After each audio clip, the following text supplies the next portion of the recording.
പ്രിയപ്പെട്ട വിദ്യാർത്ഥികളെ, comparative politics എന്നുള്ള നമ്മുടെ തേർഡ് സെമസ്റ്ററിലെ Calicut university third semester political സയൻസിലെ കോർ പേപ്പർ കമ്പാരിറ്റീവ് പൊളിറ്റിക്സിലെ MCQ ഡിസ്കഷൻ്റെ ബാക്കി ഭാഗങ്ങളാണ് ഈ ഒരു വീഡിയോയിൽ നമ്മൾ ഡിസ്കസ് ചെയ്യുന്നത്. അതിൽ ഇനി നമുക്ക് പഠിക്കാനുള്ളത് 51ാമത്തെ ചോദ്യം മുതലുള്ള കാര്യങ്ങളാണ്.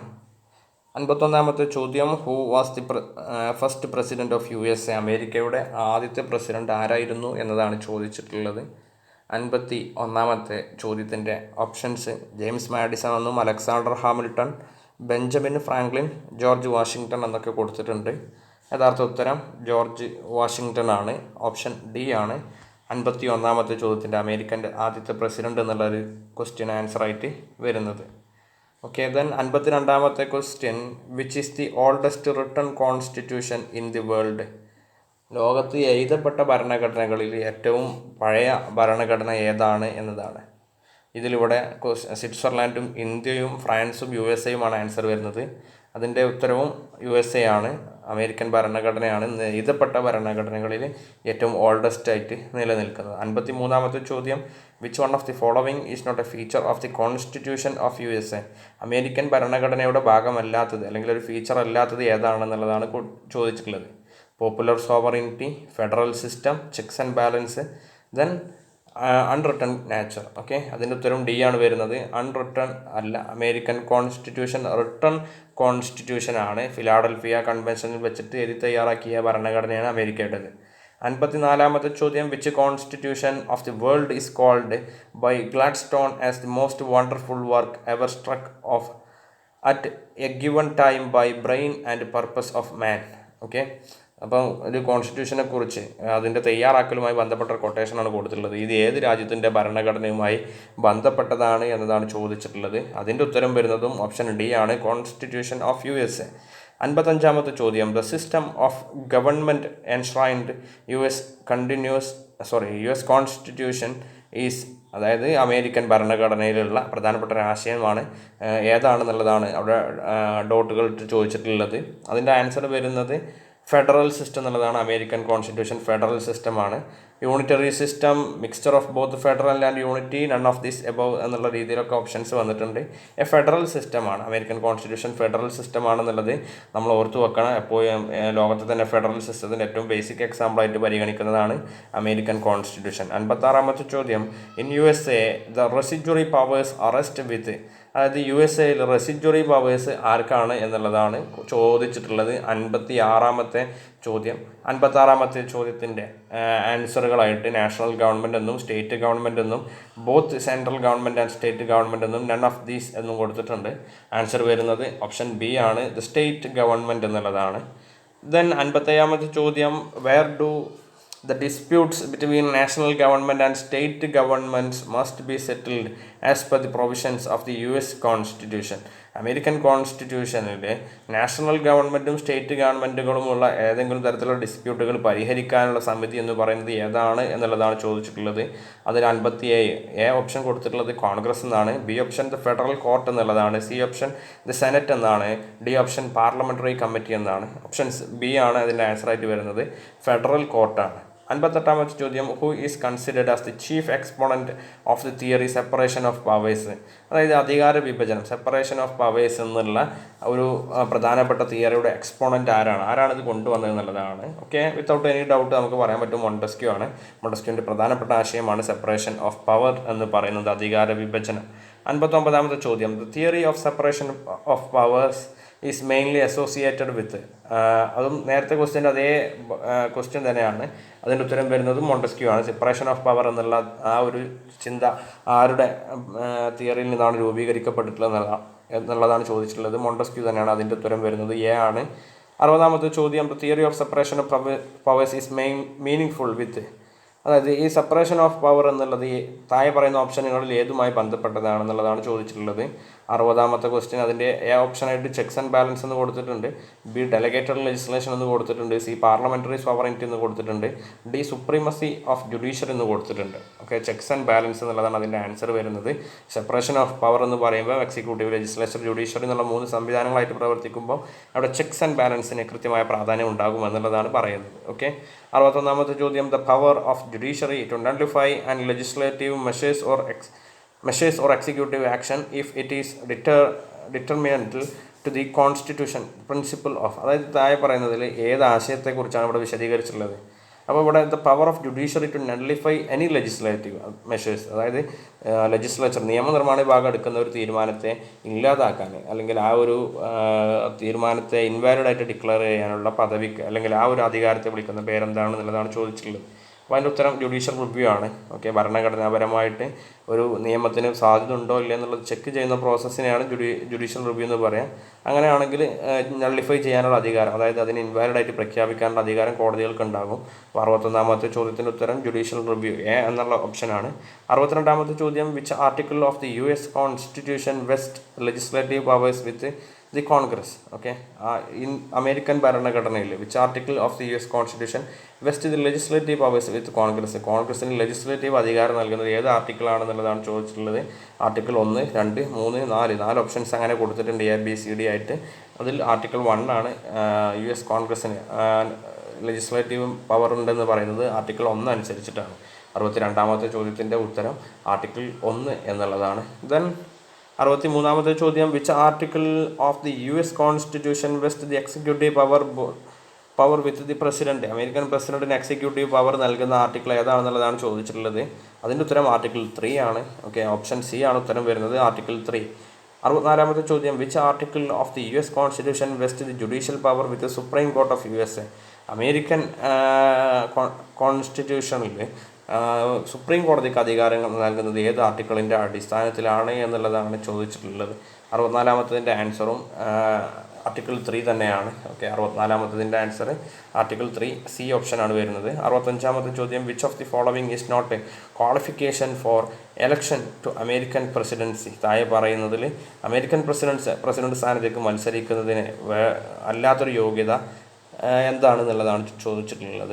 A option, a natural born citizen of USA, American പൗരനായിരിക്കണം. Attainment of age of 35 years എന്നുള്ളതാണ് ബി ഓപ്ഷൻ, 35 വയസ്സുണ്ടായിരിക്കണം. സി കൊടുത്തിട്ടുള്ളത് resident of USA for 14 years, കഴിഞ്ഞ 14 വർഷമായിട്ട് അമേരിക്കയിൽ താമസിക്കുന്ന വ്യക്തിയായിരിക്കണം.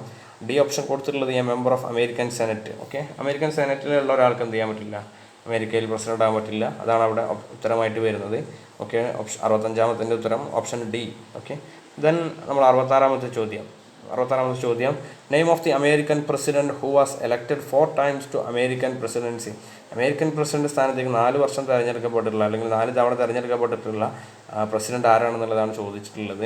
എ ജോർജ് വാഷിങ്ടൺ എന്നും, ബി ആയിട്ട് കാൽവിൻ കോളിഡ് എന്നും, സി വുഡ്രോ വിൽസൺ എന്നും, ഡി ഫ്രാങ്ക്ലിൻ ഡി റൂസ്വെൽറ്റ് എന്നും കൊടുത്തിട്ടുണ്ട്. ഇതിൽ ഫ്രാങ്ക്ലിൻ ഡി റൂസ്വെൽറ്റ് ആണ് അതിൻ്റെ ആൻസറായിട്ട് വരുന്നത്. ഓപ്ഷൻ ഡി ആണ് ആൻസർ, 66. ദെൻ 67ാമത്തെ ചോദ്യം, if an American president dies in office who succeed him, അതായത് അമേരിക്കൻ പ്രസിഡന്റ് അദ്ദേഹത്തിൻ്റെ ഓഫീസ് കാലഘട്ടത്തിൽ മരണപ്പെട്ട് കഴിഞ്ഞാൽ അവിടെ ആരായിരിക്കും ആ പദവി അലങ്കരിക്കുക പിന്നീട്. ഓക്കെ, 67ാമത്തെ ചോദ്യത്തിൻ്റെ ആൻസർ വരുന്നത് വൈസ് പ്രസിഡന്റ് ആണ്. നമ്മുടെ രാജ്യത്തും അതേപോലെ തന്നെയാണ്, പ്രസിഡന്റ് എന്തെങ്കിലും സംഭവിച്ചു കഴിഞ്ഞാൽ വൈസ് പ്രസിഡന്റിനായിരിക്കും ആ അധികാരങ്ങൾ വരിക. 67ാമത്തെ ചോദ്യത്തിന് ഉത്തരം ഓപ്ഷൻ ഡി വൈസ് പ്രസിഡന്റ് എന്നുള്ളതാണ്. ദെൻ 68ാമത്തെ ചോദ്യം, how many members are elected by an American state to senate, ഒരു അമേരിക്കൻ സ്റ്റേറ്റിൽ നിന്ന്, അതായത് അമേരിക്കയിലെ ഒരു സ്റ്റേറ്റിൽ നിന്ന് സെനറ്റിലേക്ക് എത്ര പേരെ തിരഞ്ഞെടുക്കപ്പെടുമെന്നുള്ളതാണ്. ഓക്കെ, അതിൻ്റെ ഓപ്ഷൻ എ 2 എന്നുള്ളതാണ് ആൻസർ വരുന്നത്. ഓക്കെ, ഓരോ സ്റ്റേറ്റിൽ നിന്ന് 2 പേരാണ് അമേരിക്കൻ സെനറ്റിലേക്ക് ഒരു സ്റ്റേറ്റിൽ നിന്ന് തിരഞ്ഞെടുക്കപ്പെടുക. 69ാമത്തെ ചോദ്യം വരുന്നത്, who administer the oath of office of American president, American പ്രസിഡന്റിന് ആരാണ് സത്യവാചകം ചൊല്ലിക്കൊടുക്കുന്നത് എന്നുള്ളതാണ് ചോദിച്ചിട്ടുള്ളത്. 69ാമത്തെ ചോദ്യം, അതിന് ആൻസർ വരുന്നത് chief justice of supreme court എന്നുള്ളതാണ്, സുപ്രീം കോടതിയിലെ ചീഫ് ജസ്റ്റിസ്. ഓപ്ഷൻ എ ആണ് അതിൻ്റെ ആൻസറായിട്ട് വരുന്നത്. സുപ്രീം കോടതി ചീഫ് ജസ്റ്റിസ് ആണ് അമേരിക്കൻ പ്രസിഡന്റിന് ഔദ്യോഗികമായിട്ട് ഓത്ത്, അതായത് പ്രതിജ്ഞ ചൊല്ലിക്കൊടുക്കുന്നത്. 70ാമത്തെ ചോദ്യം, the official residence of US president, US പ്രസിഡന്റിൻ്റെ ഒഫീഷ്യൽ റെസിഡൻസിനെ വിളിക്കുന്ന പേരെന്താണെന്നുള്ളതാണ്. 70ാമത്തെ ചോദ്യത്തിൻ്റെ ഉത്തരം വരുന്നത് സി ആണ്, വൈറ്റ് ഹൗസ്. എല്ലാവർക്കും അറിയുന്നതായിരിക്കും, വൈറ്റ് ഹൗസ് ആണ് അമേരിക്കൻ പ്രസിഡന്റിൻ്റെ ഔദ്യോഗിക വസതിക്ക് പറയുന്ന പേര്. 71ാമത്തെ ചോദ്യം, which are the 2 houses of the American congress? American കോൺഗ്രസ്സിലെ 2 ഹൗസസ് ഏതൊക്കെയാണെന്നുള്ളതാണ് ചോദിച്ചിട്ടുള്ളത്. ഓക്കെ, അമേരിക്കൻ പാർലമെൻറ്റിനെ വിളിക്കുന്ന പേരാണ് അമേരിക്കൻ കോൺഗ്രസ്. അതിൽ 2 ഹൗസ് ഉണ്ടെന്ന് നമ്മൾ പറഞ്ഞിരുന്നു, house of representatives and senate. House of റെപ്രസെൻറ്റേറ്റീവ്സും സെനറ്റുമാണ് അമേരിക്കൻ കോൺഗ്രസ്സിലെ 2 പ്രധാനപ്പെട്ട സഭകൾ എന്നുള്ളത്.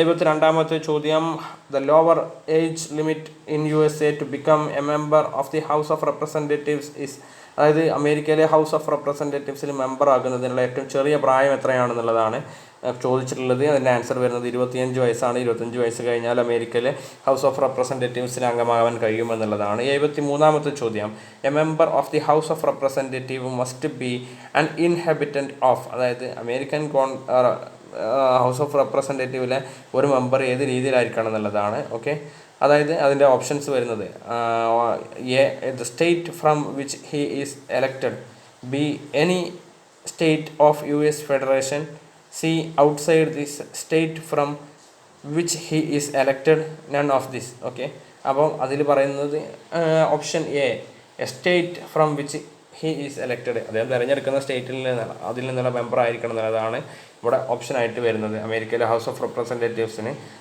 ഏത് സ്റ്റേറ്റിൽ നിന്നാണോ അദ്ദേഹം വരുന്നത് ആ സ്റ്റേറ്റിൽ നിന്നൊരു മെമ്പർ ആയിരിക്കണം അദ്ദേഹം. 74ാമത്തെ ചോദ്യം, gerrymandering in USA means. Okay, gerrymandering എന്ന് പറഞ്ഞാൽ അമേരിക്കയിൽ എന്താണെന്നുള്ളതാണ്. അപ്പോൾ അതിൻ്റെ ഓപ്ഷൻസ് ആയിട്ട് വരുന്നത് the adjustment of districts in such way that the interest of the dominant party will be served, അധികാരത്തിലിരിക്കുന്ന അല്ലെങ്കിൽ ഡോമിനൻ്റ് പദവിയിലിരിക്കുന്ന പാർട്ടിയുടെ ഇച്ഛകൾക്കനുസരിച്ച്, തീരുമാനങ്ങൾക്കനുസരിച്ച് ഡിസ്ട്രിക്റ്റുകൾ, ജില്ലകളെ അഡ്ജസ്റ്റ് ചെയ്യുന്ന രീതി.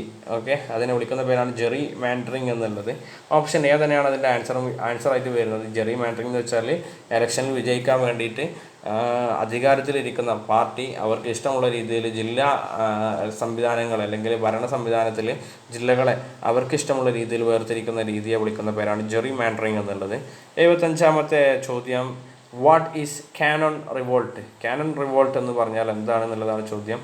ഓപ്ഷൻ എ കൊടുത്തിട്ടുള്ളത് a revolt against the abuse of power by the speaker in USA in 1910. Okay, 1910 സ്പീക്കറുടെ അധികാരങ്ങൾക്ക് അല്ലെങ്കിൽ ആ അധികാരത്തെ അബ്യൂസ് ചെയ്യുന്നതുമായി ബന്ധപ്പെട്ട് അവിടെ നടന്നിട്ടുള്ള റിവോൾട്ടിനെ വിളിക്കുന്ന പേരാണ് കാനൺ റിവോൾട്ട് എന്നുള്ളത്. ഓപ്ഷൻ എ തന്നെയാണ് അതിൻ്റെ ആൻസറായിട്ട് വരുന്നത് 75ാമത്തെ ക്വസ്റ്റ്യനിൽ.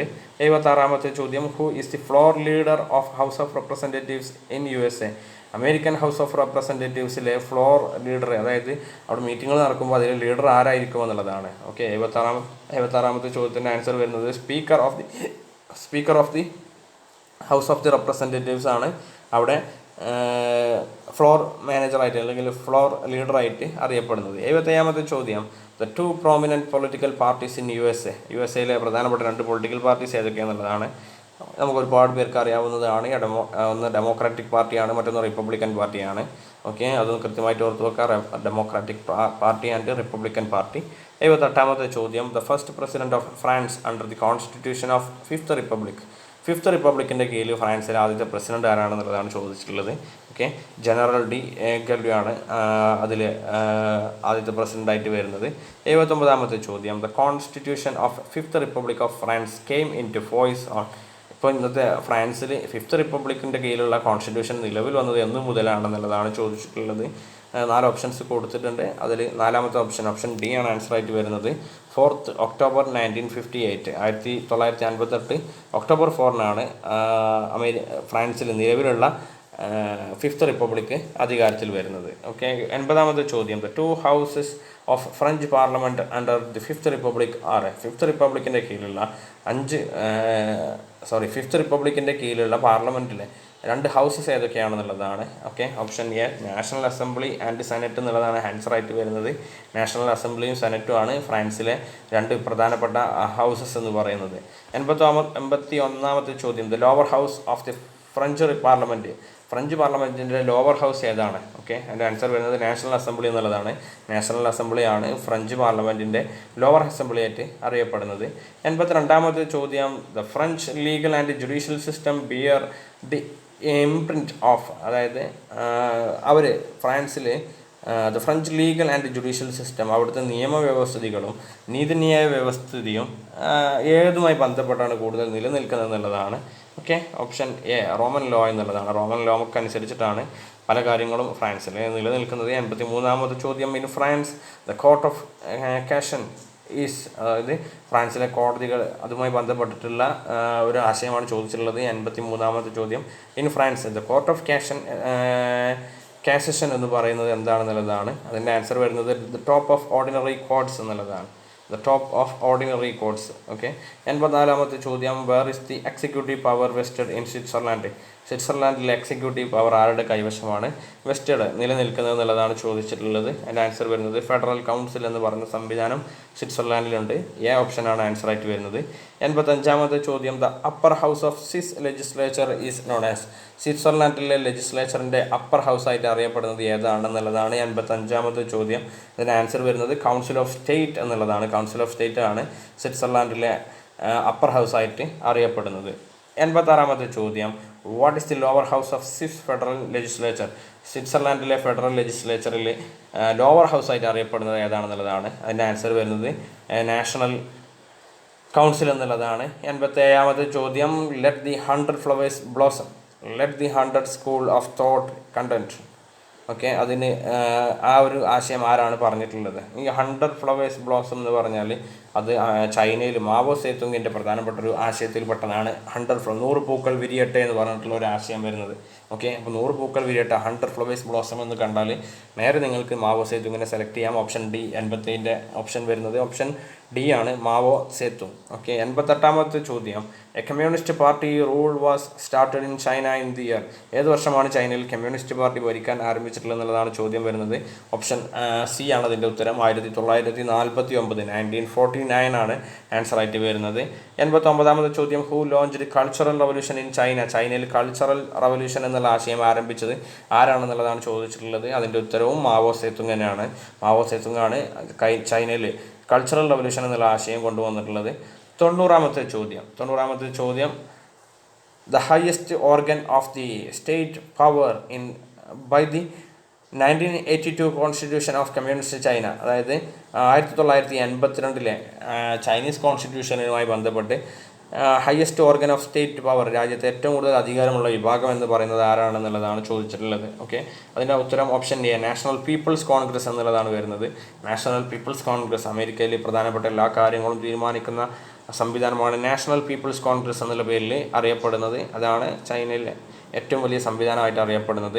91ാമത്തെ ചോദ്യം, who was the prime minister of China at the time of Indo China war in 1962? 1962 India China യുദ്ധത്തിൻ്റെ സമയത്ത് ആരായിരുന്നു ചൈനയിലെ പ്രധാനമന്ത്രി എന്നുള്ളതാണ് ചോദിച്ചിട്ടുള്ളത്. Okay, prime minister of China. Okay, Chou En Lai, നിങ്ങൾ കേട്ടിട്ടുണ്ടാവും. ചൗ എൻ ലായ് ആയിരുന്നു ഇന്ത്യ ചൈന വാറിൻ്റെ സമയത്ത് ചൈനയിലെ പ്രധാനമന്ത്രി എന്ന് പറയുന്നത്. 92ാമത്തെ ചോദ്യം, Panchsheel principles were signed between? പഞ്ചശീല തത്വങ്ങൾ ഏത് രാജ്യങ്ങൾ തമ്മിലാണ് ഒപ്പുവെക്കപ്പെട്ടിട്ടുള്ളത്? നമുക്കറിയാം, ഇന്ത്യയും ചൈനയും തമ്മിൽ ഒപ്പുവെച്ച കരാറാണ് പഞ്ചശീൽ കരാർ എന്ന് പറയുന്നത്. Okay, option C India China എന്നുള്ളതാണ് ആൻസർ വരുന്നത്.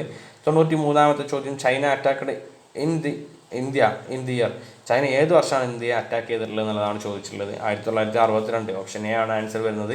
1962 ചൈന ഇന്ത്യയെ ആക്രമിച്ചത്. ഓക്കെ. 94ാമത്തെ ചോദ്യം, പഞ്ചശീൽ വാസ് സൈൻഡ് ബിറ്റ്വീൻ? ഏതെല്ലാം നേതാക്കന്മാർ തമ്മിലാണ് പഞ്ചശീല തത്വങ്ങൾ ഒപ്പുവെക്കപ്പെട്ടിട്ടുള്ളത് എന്നുള്ളതാണ് ചോദിച്ചിട്ടുള്ളത്.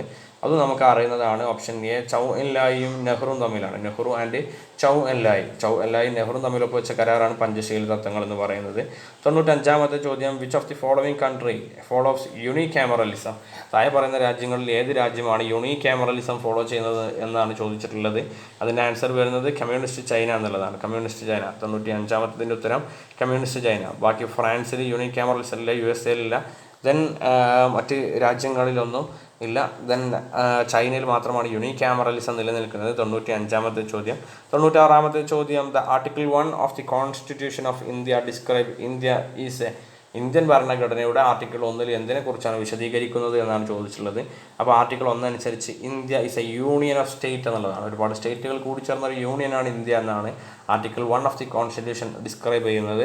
ദെൻ 97ാമത്തെ ചോദ്യം, the famous French revolution was in the year?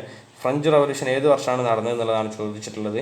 Option A 1759 1789 French revolution ആരംഭിച്ചിട്ടുള്ളത്. Then നമുക്ക് 98ാമത്തെ ചോദ്യം, the federal council in Switzerland consist of dash members എന്നുള്ളതാണ് ചോദിച്ചിട്ടുള്ളത്. ഫെഡറൽ കൗൺസിലിൽ എത്ര മെമ്പർമാരുണ്ടാകും എന്നുള്ളതാണ് ചോദ്യം വരുന്നത്. 98ാമത്തെ ചോദ്യത്തിൻ്റെ ഉത്തരം ഓപ്ഷൻ എ ആണ്, 07 എന്നുള്ളതാണ് ആൻസർ ആയിട്ട് വരുന്നത്. 7 മെമ്പർമാരാണ് സ്വിറ്റ്സർലാൻഡിൻ്റെ ഫെഡറൽ കൗൺസിലിൽ ഉണ്ടാവുക. 99ാമത്തെ ചോദ്യം, a federal unit of Swiss federation is known as, സ്വിറ്റ്സർലാൻഡിലെ ഫെഡറൽ യൂണിറ്റുകൾക്ക് വിളിക്കുന്ന പേരെന്താണെന്നുള്ളതാണ് ചോദിച്ചിട്ടുള്ളത്. ഓപ്ഷൻ ഡി കാൻറ്റൺസ് എന്നുള്ളതാണ് അതിൻ്റെ ആൻസർ വരുന്നത്. 100ാമത്തെ ചോദ്യം, who was the undisputed leader of cultural revolution, cultural റവല്യൂഷനിലെ അൺഡിസ്പ്യൂട്ടഡ് ലീഡർ എന്നുള്ള പേരിൽ അറിയപ്പെടുന്നത് ആരാണെന്നുള്ളതാണ് ചോദിച്ചിട്ടുള്ളത്. കൾച്ചറൽ റവല്യൂഷൻ അത് ചൈനയിലെ പ്രധാനപ്പെട്ട വിപ്ലവങ്ങളിൽ ഒന്നാണ്. അതിൻ്റെ ഉത്തരം വരുന്നത് മാവോ സേതുങ് ആണ്. ഇത് അത്രയാണ് 100 questions in world constitution comparative analysis എന്നുള്ളതിൽ നമുക്ക് പഠിക്കാനുള്ളത്. Okay, thank you.